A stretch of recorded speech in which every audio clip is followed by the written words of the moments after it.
Baik, bismillahirrahmanirrahim. Assalamualaikum warahmatullahi wabarakatuh. Kami dari kelompok 11 ingin mempresentasikan proyek DLP yang kita buat.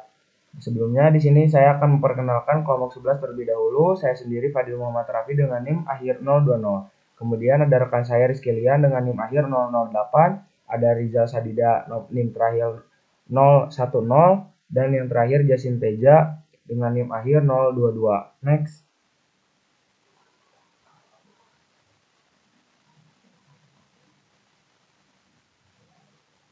Baik, tujuan proyek yang kita buat yaitu untuk memahami dasar pemrograman berbasis GUI atau Graphic User Interface, kemudian integrasi database dan penerapan logika bisnis dalam aplikasi desktop. Proyek ini melatih keterampilan penggunaan komponen DLP, pengelolaan data, serta pengembangan aplikasi yang sederhana namun fungsional. Seperti proyek yang kita buat yaitu sistem kasir sederhana. Next. Nah, fitur utama yang terjadi di sistem kasir ini yaitu input barang, di mana untuk menambahkan data barang seperti kode, nama barang, harga, ataupun jumlahnya. Yang kedua, transaksi penjualan, di mana untuk mencatat transaksi penjualan menggunakan tabel transaksi sementara. Kemudian ada laporan, menampilkan laporan harian, mingguan transaksi, misalkan total penjualan. Lalu ada database untuk penyimpanan data barang, pelanggan, dan transaksi menggunakan BDE. Next. Komponen yang digunakan yaitu komponen visual yang kita gunakan tombol edit untuk input data, tombol button untuk aksi seperti simpan, hapus, atau proses. Kemudian ada label untuk menyatakan keterangan nama seperti nama barang, jumlah barang, harga satuan, dan juga jumlah dan total harga. Lalu ada TDB Grid untuk menampilkan data dari database seperti tabel yang ada di gambar. Next.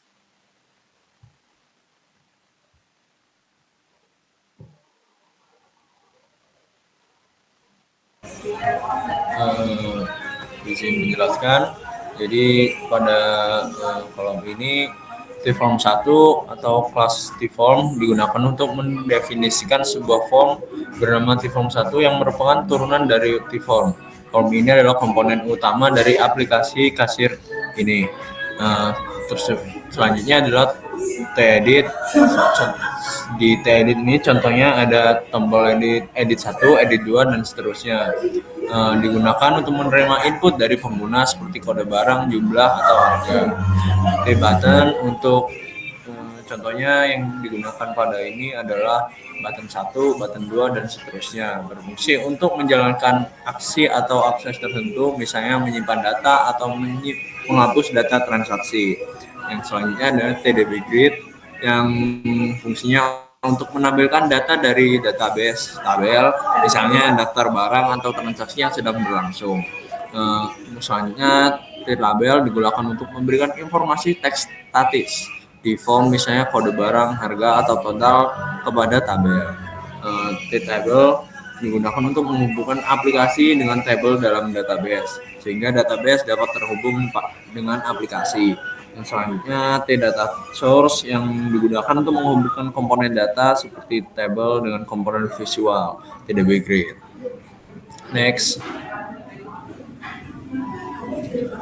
Di sini button satu klik digunakan untuk prosedur ini dijalankan ketika tombol button 1 ditekan.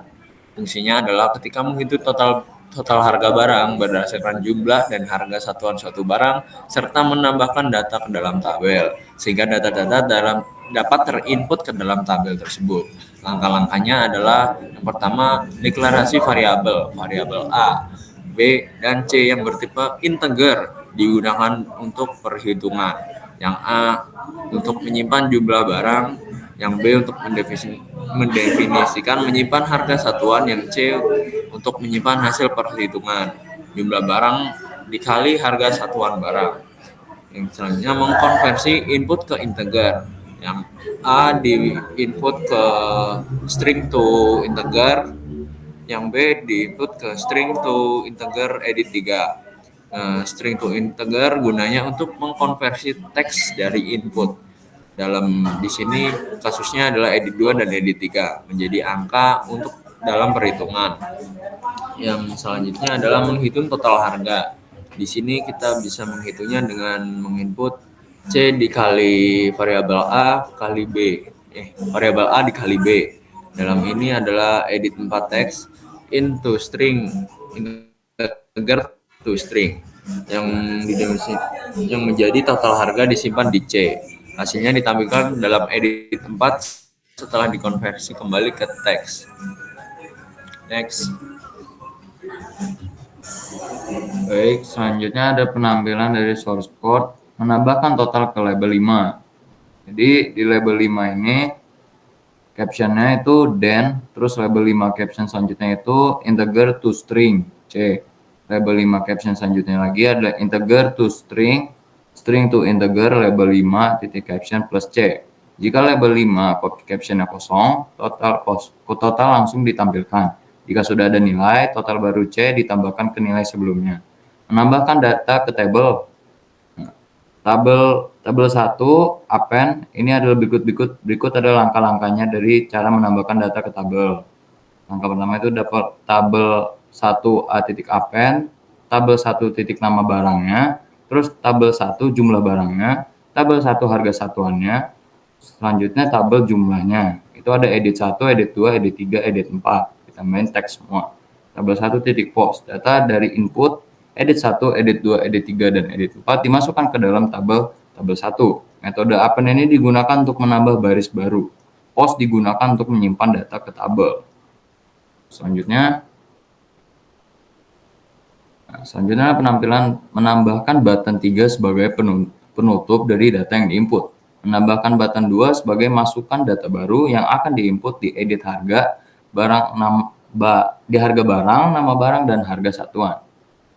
Selanjutnya,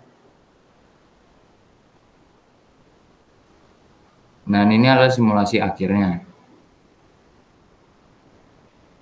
Next. Oke, sekian dari kelompok 11 presentasinya. Assalamualaikum warahmatullahi wabarakatuh.